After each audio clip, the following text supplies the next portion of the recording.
Subscribe to my channel for more videos and press the bell icon for latest updates. बिस्मिल्लाहिर्रहमानिर्रहीम। Dear student, आज का जो हमारा topic है इसके बारे में हम थोड़ा सा चैप्टर के स्टार्ट में हम पढ़ चुके हैं कि व्हाट इज़ एक्टिव साइट, कि एक्टिव साइट क्या है। अच्छा, इसकी डेफिनेशन हमने वहाँ थोड़े से डिफरेंट अंदाज में डिस्कस की थी कि एंजाइम का वो पोर्शन जो कैटालिसिस करता है वो एक्टिव साइट कहलाता है। The catalytic activity of enzyme is restricted to smaller portion of enzyme is called as active site. इसको हमने दूसरे अंदाज में इस तरह डिफाइन करना है, अगर उसकी डेफिनेशन आ जाए तो एक्टिव साइट वो जगह है enzyme and its substrate, enzyme और जो उसकी सबस्ट्रेट हैं वो एक दूसरे के साथ रिएक्ट करते हैं एक चार्ज बियरिंग साइट के जरिए से, is called as active site. यानी आप ये कह सकते हैं, जैसे फॉर एग्जांपल ये एक एंजाइम है और इसकी एक्टिव साइट पे हमेशा चार्ज होगा और इस चार्ज की वजह से वो सबस्ट्रेट को अट्रैक्ट करेगा। जैसे फॉर एग्जांपल मैं यहाँ एक सबस्ट्रेट बना देता हूँ, अगर सपोज ये नेगेटिवली चार्ज है, ये पॉजिटिवली चार्ज है, तो ये एक दूसरे को अट्रैक्ट करेंगे। तो ये वो जगह जहाँ सबस्ट्रेट और एंजाइम आपस में इंटरेक्शन करते हैं और ये चार्ज बेयरिंग साइट है, इसको एक्टिव साइट कहा जाता है। The enzyme and its substrate react with each other through charge bearing site called as active site. उसके बाद लास्ट टाइम भी हमने डिस्कस किया था कि वैसे तो एंजाइम हजारों अमाइनो एसिड से मिलकर बना है, लेकिन एक्टिव साइट में सिर्फ 3 से लेके 12 तक 3 to 12 ये अमाइनो एसिड होते हैं और यही अमाइनो एसिड एक्टिव साइट के शेप भी बनाते हैं और यही अमाइनो एसिड और इन्हीं अमाइनो एसिड की वजह से एक्टिव साइट के ऊपर चार्ज भी आता है। और लास्ट लेक्चर में हमने ये भी डिस्कस किया था, लास्ट या उससे लास्ट में हमने ये भी डिस्कस किया था कि ये जो चार्ज और शेप है इसी की वजह से एक स्पेसिफिक एंजाइम स्पेसिफिक सबस्ट्रेट के साथ बाइंड करता है। The charge and shape of active site is formed, यानी जो एक्टिव साइट के ऊपर चार्ज आता है या उसकी जो शेप बनती है, ये एक्टिव साइट की जो शेप बनाना और चार्ज बनाने का काम सिर्फ चंद अमाइनो एसिड का है जो पॉलीपेप्टाइड चेन के अंदर मौजूद हैं।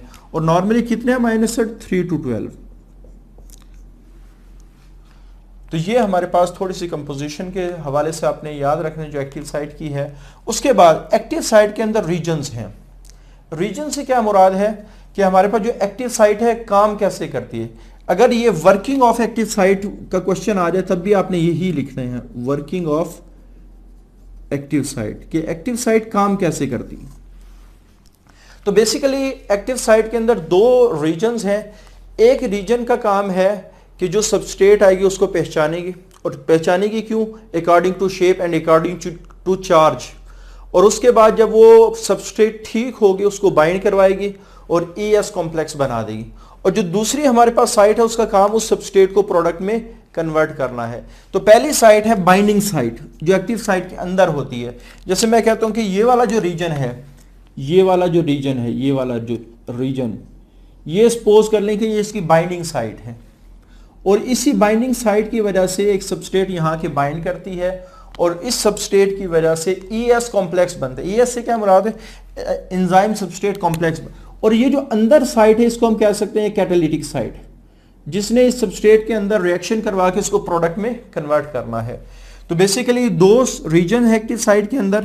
पहला जो रीजन है उसको बाइंडिंग साइट कहा जाता है, इसका काम सबस्ट्रेट को पहचानना है, सबस्ट्रेट के साथ बाइंड करवा के ES कॉम्प्लेक्स बनाना है, एंजाइम सबस्ट्रेट कॉम्प्लेक्स बनाना है। और फिर जब ये कॉम्प्लेक्स बन जाता है तो कैटालिटिक साइट एक्टिवेट हो जाती है।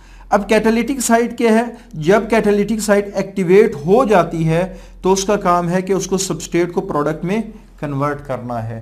तो ये दोनों रीजन मिलके एक्टिव साइट का फंक्शन परफॉर्म करते हैं। उसके बाद एंजाइम अपने सबस्ट्रेट के साथ कैसे इंटरेक्ट करता है इसके बारे में मॉडल्स पेश किए गए। एक को हम लॉक एंड की मॉडल कहते हैं और दूसरे को इंड्यूस फिट मॉडल कहते हैं। तो पहले हमने लॉक एंड की मॉडल को डिस्कस करना है, उसके बाद इंड्यूस फिट मॉडल को। अक्सर क्वेश्चन इस तरह भी आ जाता है कि differentiate between lock and key model and induce fit model. तो हमने जो यहाँ डिस्कस किया है तो वो डिफरेंस भी हम साथ के साथ देखते रहेंगे। तो सबसे पहले लॉक एंड की मॉडल जिस साइंटिस्ट ने पेश किया उसका नाम है एमिल फिशर, और जिस सन में पेश किया वो 1890 है, 1890। ऑब्जेक्टिव के लिहाज से बहुत इंपॉर्टेंट। एमिल फिशर ने लॉक एंड की मॉडल पेश किया। इसने सबसे पहले इस बात को लोगों के सामने बयान किया कि एंजाइम और सबस्ट्रेट आपस में कैसे रिएक्ट करते हैं, कैसे उनमें इंटरेक्शन होता है। तो Emil Fischer 1892 visualise interaction of substrate with enzyme. तो लॉक एंड की मॉडल को प्रपोज किया था एमिल फिशर ने 1800 इस चीज को देखने के लिए। विजुअलाइज का मतलब है उस चीज को ऑब्जर्व करने के लिए कि एंजाइम अपने सबस्ट्रेट के साथ कैसे इंटरेक्शन करते हैं। अच्छा, इसके ये जो मॉडल उसने पेश किया था इसके अकॉर्डिंग एज स्पेसिफिक, जैसे एक चाबी एक ताले को खोल सकती है, एज स्पेसिफिक की open a specific lock in the same manner, बिल्कुल इसी तरह एक एंजाइम एक मखसूस सबस्ट्रेट को प्रोडक्ट में कन्वर्ट करे। बड़ी सिंपल सी स्टेटमेंट है, इसी वजह से इसको लॉक एंड की मॉडल कहा जाता है। जैसे एक स्पेसिफिक की एक स्पेसिफिक लॉक को ओपन कर सकती है, इसी तरह एक स्पेसिफिक एंजाइम एक स्पेसिफिक सबस्ट्रेट को प्रोडक्ट में कन्वर्ट कर सकता है। तो इसके अकॉर्डिंग इसकी स्टेटमेंट क्या है, एज स्पेसिफिक की open specific lock in the same manner, बिल्कुल इसी तरह specific enzyme transform only one substrate into the product. अब जब हमने ये बात की तो यहां से एक पॉइंट फौरन ही जहन में आ गया कि जैसे एक ताला सिर्फ एक ही चाबी से खुल सकता है। क्यों? ताले के अंदर जो बना हुआ है, वो जो सुराख सा है, वो जो ओपनिंग सी है, उसकी शेप और एक्टिव की जो शेप है वो ऑलमोस्ट एक जैसी है। तो की जाती है, उसके अंदर फिट होती है और ताला खुल जाता है। और आपने ऑब्जर्व किया होगा कि अच्छा जो ताला होता है, जो अच्छा ताला होता है, उसको सिर्फ एक ही चाबी लग सकती है। तो जब हम बात करते हैं सिर्फ एक ही चाबी क्यों लगती है, क्योंकि जो लॉक की ओपनिंग है, इसका स्ट्रक्चर बिल्कुल उस चाबी की स्ट्रक्चर की तरह का बनाया गया। ना ये स्ट्रक्चर चेंज हो सकता है और ना फिर इसमें लगने वाली चाबी चेंज हो सकती। इस वजह से इसको हम कहते हैं ये रिजिड स्ट्रक्चर है, रिजिड स्ट्रक्चर। तो अगर हम ये मान लें कि लॉक एंड की मॉडल ये ठीक मॉडल है कि एंजाइम और सबस्ट्रेट इसी मॉडल के जरिए से इंटरेक्ट करते हैं, तो इसका मतलब है एक्टिव साइट को भी रिजिड होना चाहिए। अब अगर हम ये कह देते हैं कि एक्टिव साइट रिजिड है, तो इसका रिजिड का मतलब है ये सख्त चीज है, इसमें तब्दीली नहीं आ सकती, क्योंकि सख्त चीज को मॉडिफाई करना मुश्किल होता है, सॉफ्ट चीज को मॉडिफाई करना आसान। जैसे एक शीशे का गिलास है, एक प्लास्टिक का गिलास है, आप दोनों को प्रेस करें तो शीशे का गिलास मॉडिफाई नहीं होगा, टूट जाएगा, लेकिन जो सॉफ्ट है वो मॉडिफाई हो जाएगी, टूटेगी नहीं। तो हार्ड चीज यूजुअली टूट जाती है, मॉडिफाई नहीं होती। तो इसके अकॉर्डिंग कि जैसे ये ताले की जो ओपनिंग है या जो चाबी का जो स्ट्रक्चर है, ये चूंकि बदल नहीं सकता, इस वजह से एक ताले के अंदर सिर्फ एक ही चाबी लग सकती है। बिल्कुल इसी तरह active site is a rigid structure, ये रिजिड स्ट्रक्चर है, देयर इज नो मॉडिफिकेशन, इसमें कोई तब्दीली नहीं आती। बिफोर द रिएक्शन, रिएक्शन से पहले, ड्यूरिंग द रिएक्शन, रिएक्शन के दरमियान, एंड आफ्टर द रिएक्शन।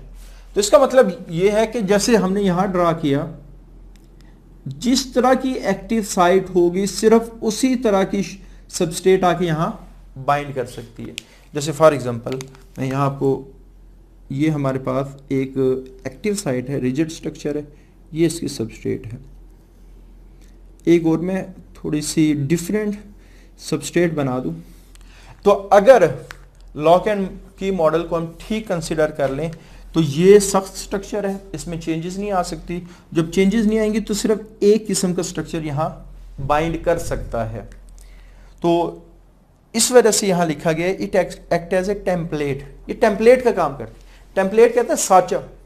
अक्सर आपने देखोगा मट्टी के बर्तन बनाने के लिए पहले सांचा बनाया जाए, और मट्टी के बर्तन की शेप उसी तरह बनती है जिस तरह का सांचा होता है। बिल्कुल इसी तरह जिस तरह की एक्टिव साइट होगा, जिस तरह का एक्टिव साइट का सांचा होगा, बिल्कुल इसी तरह सबस्ट्रेट आके वहां बाइंड करेगी। यानी अगर थोड़ी सी डिफरेंट भी अगर सबस्ट्रेट आगे वो बाइंड नहीं कर सकती। तो ये तीन बातें आपने इसकी फ्लेक्सिबिलिटी के हवाले से कि ये सब स्ट्रक्चर है, उसमें कोई तब्दीली नहीं आती during the reaction, before the reaction, after the reaction, और ये टेम्पलेट का काम करती है, एक सांचे की तरह काम करती है। जिस तरह का सांचे एक मखसूस शेप का होता है मखसूस बर्तन बनाने के लिए, इसी तरह एक्टिव साइट की मखसूस शेप मखसूस सबस्ट्रेट को बाइंड कर सकती है। लेकिन हमने यहाँ कहा कि एक सबस्ट्रेट को सिर्फ एक एंजाइम ही प्रोडक्ट में कन्वर्ट कर सकता है और उस सबस्ट्रेट के साथ वो सबस्ट्रेट एक मखसूस एंजाइम के साथ ही बाइंड कर सकती है, क्योंकि उस एंजाइम के पास उसकी एक्टिव साइट की जो शेप है वो स्पेसिफिक है। लेकिन जब बाद में रिसर्च हुई तो पता चला कि सबस्ट्रेट के अलावा काफ़ी सारी चीज़ें भी और भी हैं जो एंजाइम के साथ बाइंड कर जाती, और बाज़ दफ़ा एक्टिव साइट का स्ट्रक्चर वो सबस्ट्रेट से थोड़ा सा डिफरेंट भी नज़र आया। मुख्तलिफ किस्म के एविडेंसेस के अंदर मुख्तलिफ किस्म की जो रिसर्च हुई, जैसे काफ़ी सारे इनहिबिटर्स जिसका स्ट्रक्चर सबस्ट्रेट के स्ट्रक्चर के तरह नहीं होता, वो भी एक्टिव साइट पे बाइंड कर जाते। तो इसका मतलब ये, हालांकि दोनों का स्ट्रक्चर डिफरेंट है, तो इसका मतलब ये है कि ये जो लॉक एंड की मॉडल कहता है कि सिर्फ एक एंजाइम एक ही सबस्ट्रेट को बाइंड करवा सकते, ये थोड़ा सा गलत हो। तो new evidences did not support this model. और फिर एक नया मॉडल पेश किया, Koshland on the basis of new evidence proposed it's modified form, propose it's modified form.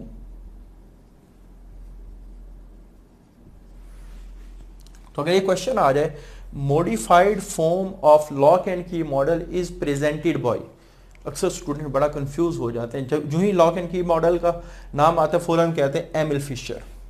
हालांकि उसकी मॉडिफाइड फॉर्म किसने पेश किया? कोशलैंड ने। और कब पेश किया? 1959 के अंदर। अच्छा, ये मॉडल क्या कहता है? जैसे हमने यहां डिस्कस किया कि लॉक एंड की मॉडल सिर्फ इस सबस्ट्रेट के बारे में कहेगा कि ये बाइंड कर सकते हैं। लेकिन जब हम बात करते हैं इंड्यूस फिट मॉडल की, इंड्यूस फिट मॉडल के मुताबिक जो एक्टिव साइट है वो फ्लेक्सिबल है, इसमें थोड़ी सी तब्दीलियां आ सकती है। कैसे तब्दीलियां?